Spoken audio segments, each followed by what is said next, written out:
Good afternoon everyone. Last में हमने आपका सीपीआर स्टार्ट किया था। सीपीआर के बारे में हमने थोड़ा सा जाना था कि सीपीआर क्या होता है, इसका इंट्रोडक्शन देखा था, इसकी डेफिनेशन देखी थी, क्या इसकी डेफिनेशन है, इसका मीनिंग, इसके सीपीआर के वर्ड का मीनिंग क्या है, क्या होता है, इसके ऑब्जेक्टिव्स क्या होते हैं, इसकी नीड क्या होती है, इनके बारे में हमने लास्ट क्लास में पढ़ा था। आवश्यकताएं हमने देखी थी, कब कब सीपीआर की आवश्यकता होती है, कब नीड होती है। तो जब पेशेंट अनकॉन्शियस होता है, ब्रीदिंग नॉर्मली नहीं होती है और उसकी हार्ट बीट कहीं ना कहीं स्टॉप हो जाती है, या फिर पूरी तरीके से ब्रीदिंग आपकी एब्सेंट होती है, या पल्स रेट आपका डाउन हो जाता है, या कार्डियक अरेस्ट का कॉज होता है, या ड्राउनिंग, पानी में पेशेंट डूब जाता है, या इलेक्ट्रिक शॉक लगता है किसी कैजुअल्टी को, या कोई सीवियर ट्रॉमा, या ड्रग की ओवरडोजिंग, या फिर सफोकेशन, या फिर चोकिंग की वजह से जो सिचुएशन कॉज होती है, उस सिचुएशन में हम सीपीआर का यूज करते हैं। तो इन सारी सिचुएशंस के लिए सीपीआर हमारा आवश्यक होता है, इम्पोर्टेंट होता है। अब हम बात करते हैं when CPR should not be started, कब हमें सीपीआर स्टार्ट नहीं करना चाहिए।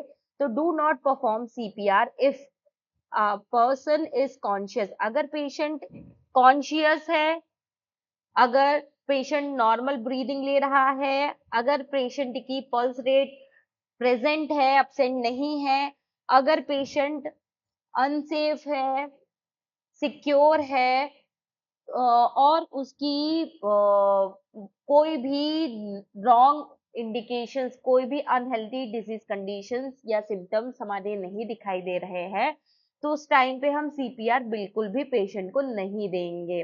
अब सीपीआर सीपीआर है, सीपीआर में एक मैंने बताया था आपका, एक मेडिकल इमरजेंसी टेक्निक होती है जिसमें क्या किया जाता है, आपके डीआर एबीसी जो एक फॉर्मूला, एक मेथड दिया हुआ है, एक फॉर्मूला दिया हुआ है, इसको फॉलो किया जाता है हर एक इमरजेंसी सिचुएशन कंडीशन में।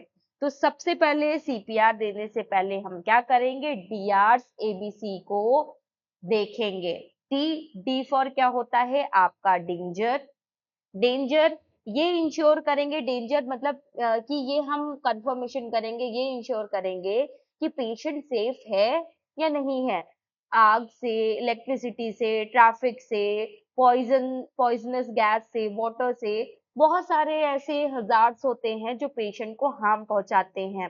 ठीक है, और वो हमें भी हार्म पहुंचा सकते हैं। तो हमें सबसे पहले तो क्या करना है, पेशेंट की सेफ्टी को देखते हुए पेशेंट को पहले तो हम डेंजर से बाहर निकालेंगे, डेंजर जोन से उसे बाहर निकालेंगे। डेंजर जोन से बाहर निकालने के बाद हम क्या करेंगे, पेशेंट को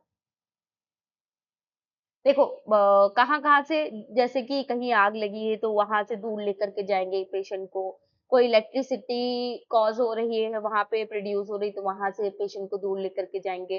कोई ट्रैफिक एक्सीडेंट हुआ है तो वहां पे ट्रैफिक ना लगे, कोई रोड साइड, उसको रोड के किनारे एक सेफ जगह पे लेकर के जाएंगे। एक कहीं पे आपके पॉइजनस गैस है, बहुत ज्यादा विषैली गैस आपकी फॉर्म हो रही है, वहां से उस इन्वायरमेंट से पेशेंट को दूर लेकर के जाएंगे। या कोई व्यक्ति पानी में डूब रहा है तो उसको पानी से निकाल करके हम बाहर लेकर के जाएंगे, मतलब एक सेफ जोन में लेकर के जाएंगे जहां पे उसको कोई भी हार्मफुल हजार्ड्स उसको कॉज ना हो, उसकी डिजीज कंडीशंस को और ज्यादा कॉम्प्लिकेटेड ना करे, उसको कोई हार्मफुल इफेक्ट प्रोड्यूस ना करे। तो उससे पहले हमें पेशेंट को सेफ जोन में लेकर के जाना है। तो हमें इन सारी चीजों से पेशेंट को बचाना है। देन पेशेंट का रिस्पॉन्स चेक करना है, पेशेंट का हम रिस्पॉन्स चेक करेंगे। पेशेंट को इफ अ पर्सन रिस्पॉन्ड, अगर पेशेंट रिस्पॉन्ड कर रहा है तो अच्छी बात है, अगर पेशेंट रिस्पॉन्ड नहीं कर रहा है, टैप द शोल्डर, उसके शोल्डर्स को टैप करेंगे आप लाउडली, और उसको उससे पूछेंगे, लाउडली चिल्लाते हुए, जोर से चिल्लाते हुए से पूछेंगे, आर यू ओके, क्या तुम ठीक हो। अगर पेशेंट रिस्पॉन्स नहीं करता है, no any response, it means that patient is unconscious. अगर पेशेंट रिस्पॉन्स नहीं कर रहा है, इसका मतलब पेशेंट अनकॉन्शियस है। पेशेंट होश में नहीं है, ठीक है। देन अब हमने क्या किया, पेशेंट का रिस्पॉन्स चेक किया, पेशेंट ने कोई रिस्पॉन्स नहीं किया, हम समझ गए कि पेशेंट अनकॉन्शियस है, मतलब कि एक इमरजेंसी सिचुएशन है। तो एक इमरजेंसी सिचुएशन को समझते हुए अब हम क्या करेंगे, लोगों को हेल्प के लिए बुलाएंगे, shout for help.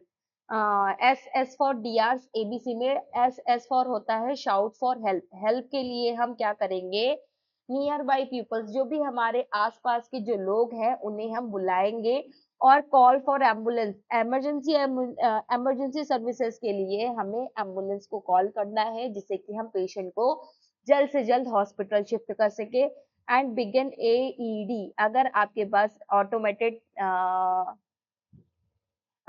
Pass AED present है, एईडी आपके पास है, तो आप क्या करेंगे, पेशेंट को प्रोवाइड करेंगे एईडी, जिसे हम ऑटोमेटेड एक्सटर्नल डिफिब्रिलेशन बोलते हैं। तो अगर आपके पास ऑटोमेटेड डिफिब्रिलेशन अगर आपके पास अवेलेबल है किट, तो आप क्या करोगे, उस किट का यूज करोगे और पेशेंट को रिकवर करने में उसकी हेल्प करोगे, ठीक है। देन आपको क्या करना है, अब आपने लोगों को हेल्प के लिए बुला लिया, और आप उसका क्या करोगे, एयरवे चेक करोगे, ठीक है। अब A for airway, D RS ABC था ना, डी आर्स एबीसी। तो डी का मतलब मैंने बता दिया डेंजर, आर का मतलब हो गया रिस्पॉन्स, एस का मतलब हो गया शाउट फॉर हेल्प। अब ए, बी और सी, ए का मतलब हो गया आपका airway, open the airway using head tilde and chin lift method. Patient का एयरवे हम चेक करेंगे, एयरवे को उसके ओपन करेंगे, जिसमें हम हेड टिल्ड चिन लिफ्ट मेथड का यूज करते हैं। ये होता है हमारा हेड टिल्ड और चिन लिफ्ट मेथड। देखो, हेड को हम अपोजिट डायरेक्शन में क्या करेंगे, टिल्ड करेंगे, और चिन को भी हम लिफ्ट करेंगे, जिससे क्या होगा कि हमारा जो एयरवे है वो ओपन हो जाएगा। इफ इंजरी, अगर आपकी नेक में इंजरी होती है, तो वहां पे आप हेड टिल्ड चिन लिफ्ट मेथड का यूज नहीं करेंगे। वहां पे आप किसका यूज करेंगे, आप jaw thrust jaw thrust method का आप यूज करते हैं। ये आपके स्पेशली जब नेक में इंजरीज होती है तब उस टाइम पे हम करते हैं, ठीक है।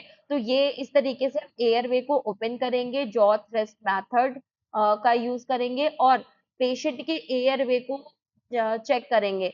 ऐसा तो नहीं कुछ वॉमिटिंग वगैरह, कुछ फॉरिजन पार्टिकल, ब्लड या फूड आपके जो है एयर में फंसे हुए हों।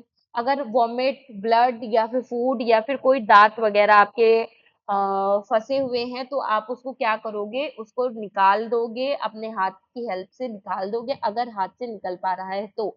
अदरवाइज आप उसको नहीं निकालेंगे, ठीक है, अटेम्प्ट नहीं करेंगे उसको निकालना।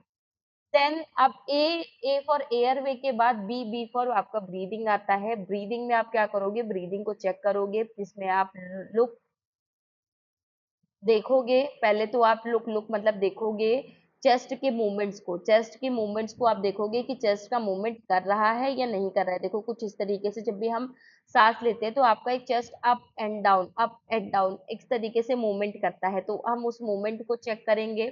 देन लिसन मतलब सुनेंगे, ठीक है। ब्रीथ साउंड जो है उसको सुनेंगे, हम अपने कान को उसके कैजुअलिटी के नोज के पास प्लेस करेंगे और ब्रीदिंग सुनने की कोशिश करेंगे। देन फील महसूस करेंगे एयर फ्रॉम द नोज और mouth.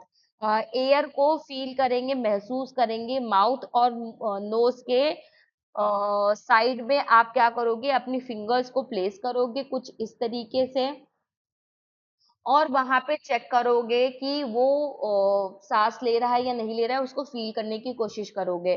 Check no more than 10 second, 10 second तक आप चेक करोगे। 10 सेकेंड तक अगर आपको ब्रीदिंग नहीं दिखाई दे रही है, ठीक है, 10 सेकेंड देखोगे, 10 सेकेंड सुनोगे, 10 सेकेंड फील करोगे। अगर आपको ब्रीदिंग फिर भी नहीं मिल रही, इफ नॉट ब्रीदिंग और ओनली अगर आपको ब्रीदिंग वगैरह नहीं दिखाई दे रही है, ठीक है, तो तुरंत का तुरंत आप इमीडिएटली सीपीआर परफॉर्म करेंगे, ठीक है। इसके अलावा आप circulation, C for circulation check करेंगे, सर्कुलेशन, चेस्ट कंप्रेशन उसका चेक करेंगे, चेस्ट कम C for chest basically circulation होता है, तो सर्कुलेशन को आप चेक करेंगे कि पेशेंट की बॉडी में ब्लड का सर्कुलेशन हो पा रहा है या नहीं हो पा रहा है, इस चीज को आप चेक करेंगे।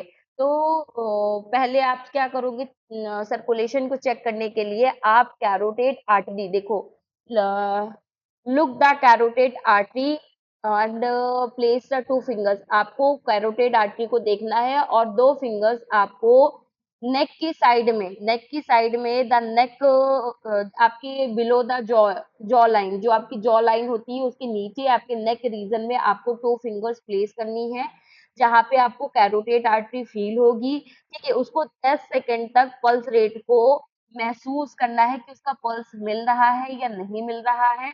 तो हम लुक, लिसन एंड फील करेंगे सर्कुलेशन को। देन हम क्या करेंगे, अगर पल्स रेट अब्सेंट है, ठीक है, और आपको पल्स रेट प्रेजेंट है, तो here breathing continue to monitoring to breathing and pulse.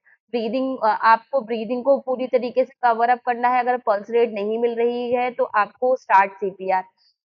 अगर पल्स रेट मिल रही है तो हम उसको एक आर्टिफिशियल वेंटिलेशन दे देंगे, और अगर पल्स रेट नहीं मिल रही है तो हम तुरंत क्या करेंगे, सीपीआर परफॉर्म करेंगे। तो इस तरीके से हम क्या करेंगे, अब सीपीआर को परफॉर्म करने से पहले इन सारी चीजों को डीआरस एबीसी को मेंटेन, डीआरस एबीसी को चेक करेंगे कि आपको पेशेंट को दूर रखना है, डेंजर से दूर रखना है, रिस्पॉन्स चेक करना है, shout for help, airway check करना है, ब्रीदिंग को चेक करना है, सर्कुलेशन को चेक करना है। इन सारी चीजों को चेक करने के बाद हम डिसाइड करेंगे कि पेशेंट को सीपीआर की आवश्यकता है, नीड है या नहीं है। तो उस तरीके से हम सीपीआर को चेक करेंगे। अब हमने सर्कुलेशन देख लिया, सर्कुलेशन आपका पल्स रेट नहीं मिल रहा था, मतलब सर्कुलेशन आपका रुक गया था, तो हमने तुरंत क्या किया, अब हमें तुरंत का तुरंत सीपीआर परफॉर्म करना है।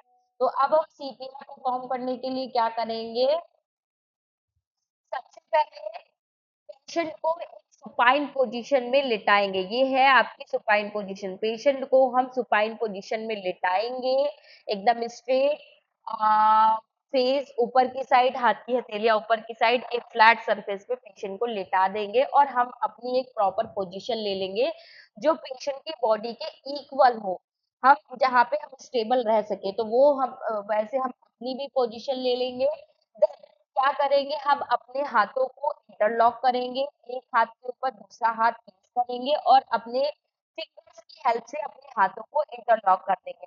अब इंटरलॉक करने के बाद हम चेस्ट के एकदम बीचों बीच मिडिल पोर्शन में, जो आपके दोनों निपल लाइंस के जस्ट मिडिल में, हम क्या करेंगे, चेस्ट कंप्रेशन को देंगे, 30 chest compression, then 2 time breathing देंगे, माउथ टू माउथ या फिर mouth to nose, 2 time breathing देंगे पेशेंट को।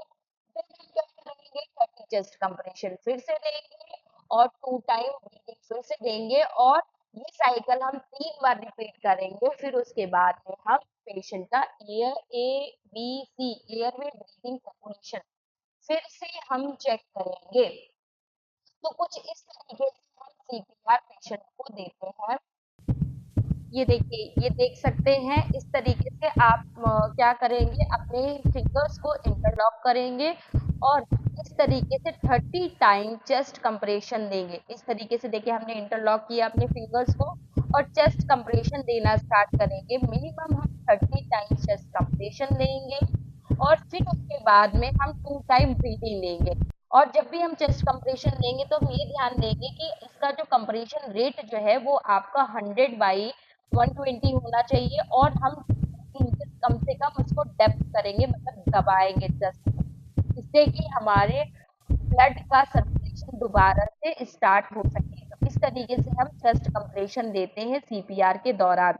कॉमन होता जा रहा है। अगर ये आपके पास कोई देखिए, कोलैप्स हो जाए तो उसे सीपीआर कैसे देना है, स्क्रीन पर डबल टैप करके अभी ध्यान से समझो। हार्ट अटैक के समय लोग सडनली कोलैप्स हो जाते हैं। अभी तक आपका हार्ट जो ऑर्गन्स तक ऑक्सीजनेटेड ब्लड की सप्लाई कर रहा था, वो रुकने से अब आपके ऑर्गन्स बिना ब्लड सप्लाई के मरने लगते हैं। ऐसी कंडीशन में सीपीआर से आपके हार्ट को आर्टिफिशियली पंप करवाया जाता है ताकि मेडिकल हेल्प पहुंचने तक आपके ऑर्गन्स को ब्लड मिलता रहे। सीपीआर देने के लिए दोनों हाथों को ऐसे चेस्ट के लोअर मिडिल पार्ट पर रखना है, फिर इतना हार्ड प्रेस करना है कि चेस्ट 2 इंच तक नीचे दबे और इतना फास्ट प्रेस करना है कि 1 मिनट में 100 से ज्यादा बार कंप्रेशन हो। इस तरह से कंप्रेस करने से आपका हार्ट मैनुअली पंप करने लगता है। इससे आपके ऑर्गन्स तक ब्लड पहुंचने लगता है। आपको बता दूं कि ये कंप्रेशन हार्ड और फास्ट ना हुआ तो ब्लड आपके बॉडी ऑर्गन्स स्पेशली ब्रेन तक नहीं पहुंचने से ये कुछ ही सेकंड्स में मरने लगता है। 30 कंप्रेशन के बाद 2 बार ऐसे माउथ टू माउथ ब्रीदिंग दें और ये दोनों ही स्टेप होश आने या हॉस्पिटल पहुंचने तक रिपीट करते रहें। अगर आप भी ऐसी 3D वीडियोस बनाना सीखना चाहते हो तो पिन कमेंट में दिए गए लिंक पर क्लिक।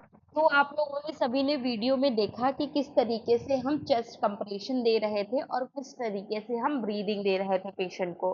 ठीक है, तो कभी ऐसी सिचुएशन क्रिएट होती है, पेशेंट अचानक से बेहोश हो जाता है और उसका एयरवे, ब्रीदिंग और सर्कुलेशन आपका काम नहीं करता है, तो उसके लिए हम क्या करते हैं, पेशेंट को सीपीआर देते हैं, जिसमें हम 30 टाइम चेस्ट कंप्रेशन और 2 टाइम ब्रीदिंग देते हैं और ये प्रोसेस हम रिपीट एंड रिपीट करते रहते हैं। 3 बार किया, हमने एबीसी चेक किया, फिर फर्दर 3 बार किया, फिर हमने एबीसी चेक किया।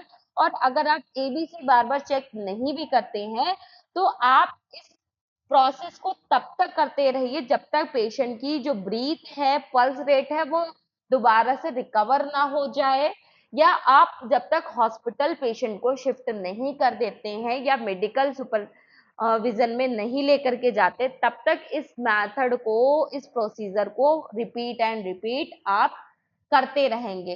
तो ये सारी चीजें बहुत ज्यादा आवश्यक होती हैं, बहुत ज्यादा इंपॉर्टेंट होती हैं इन सीपीआर में। तो ये सारी चीजें आपकी हो गई। अब बात करते हैं स्टेप्स की। अडल्ट्स में जब हम सीपीआर देते हैं तो उसमें हमारे कौन-कौन से स्टेप्स फॉलो करने होते हैं हमें। तो फर्स्ट स्टेप दिया होता है इंश्योर सेफ्टी, पेशेंट की सेफ्टी को इंश्योर करना है कि पेशेंट और हम खुद और पेशेंट दोनों सेफ हैं या नहीं सेफ है। किसी सेफ जगह पे हम हैं या फिर ऐसी जगह पे हैं जहाँ पे हमें हार्म पहुंच सकता है, तो उसे हमें इंश्योर करना है।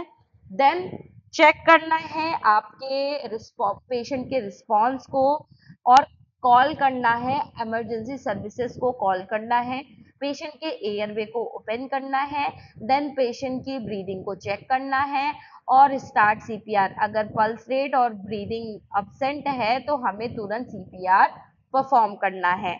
ठीक है, तो ये सारी चीजें हमें ध्यान रखनी है।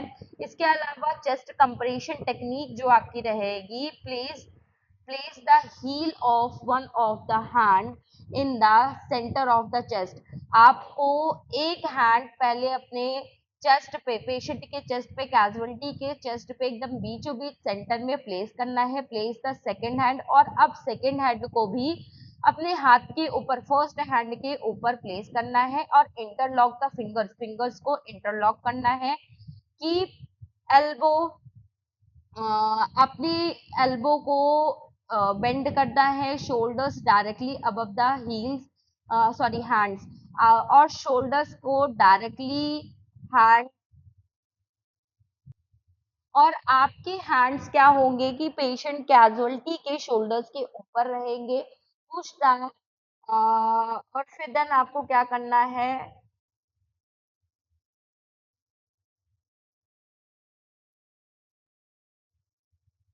वर्टिकली आपको पुश करते रहना है चेस्ट को और अलाउ करना है फुल चेस्ट रिकोलाई को फुल्ली अलाउ करना है, कि जिससे कि पेशेंट की पूरी तरीके से चेस्ट को हम अच्छे से 2 इंचेस तक हम उसको प्रेस करें, जिससे कि हमारा जो ब्लड का सर्कुलेशन है वो फिर से दोबारा से स्टार्ट हो जाए और हमारे ब्रेन और बॉडी के अदर ऑर्गन्स को ब्लड सप्लाई होने लगे, जिससे कि पेशेंट को सेव किया जा सके। अगर हमने 4 टू 5 मिनट्स के अंदर इसको परफॉर्म नहीं किया, ठीक है, तो उसकी वजह से हमारी जो ब्रेन की जो सेल्स होती हैं वो डैमेज होने लगती है और जिसकी वजह से हमारी डेथ हो जाती है। तो इसमें सीपीआर हमारे कार्डियक अरेस्ट में जो गोल्डन टाइम ऑफ पीरियड जो बताया जाता है, वो आपका मिनिमम 5 टू 6 मिनट का बताया जाता है, 4 टू 5 मिनट्स का बताया जाता है। ठीक है, 6 मिनट के अंदर में भी अगर आप सीपीआर दे दोगे तो 99% है कि हम पेशेंट की लाइफ सेव कर लेंगे, अगर आपने एक सही तरीके से सीपीआर परफॉर्म किया है तो।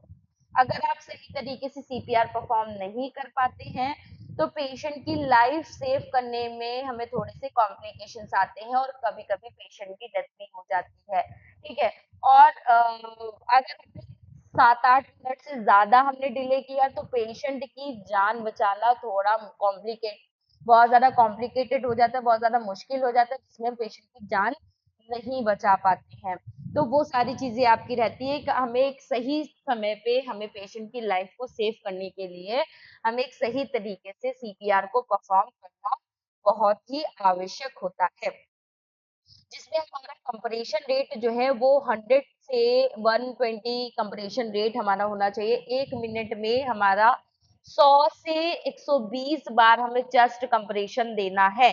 ठीक है, सॉरी, कंप्रेशन रेट हमारा जो है 100 से 120 हमारा कंप्रेशन रेट होना चाहिए। ठीक है, और जो रिदम है वो हमारा जो है,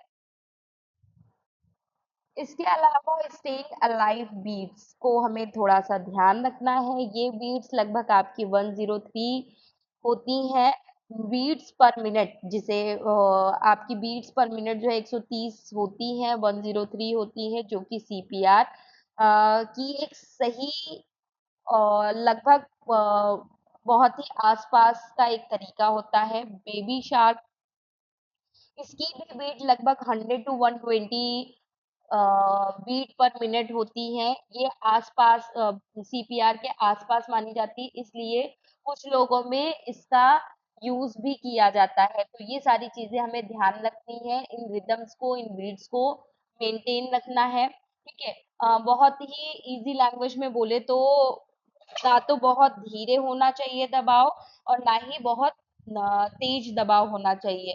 हर सेकंड लगभग 2 बार जो है, 2 बार 100 टू 120 बार मिनट पर मिनट जो है आपका कंप्रेस होना चाहिए। कंप्रेशन रेट इसमें जो है आपका 120 बाई 100 टू 120 पर मिनट बताया गया है। बाकी डेप्थ कितना दबाना है आपको, अडल्ट में आपको लगभग जो है 2 इंचेस दबाने हैं। ठीक है, और बहुत ज्यादा हेल्दी है तो 5 टू 6 इंचेस आप दबा सकते हो। कंप्लीट चेस्ट पे जो है आपको कंप्लीटली अगर आप चेस्ट कंप्रेशन देते हो तो ये आपके लिए अच्छा होता है। ठीक है, बच्चों में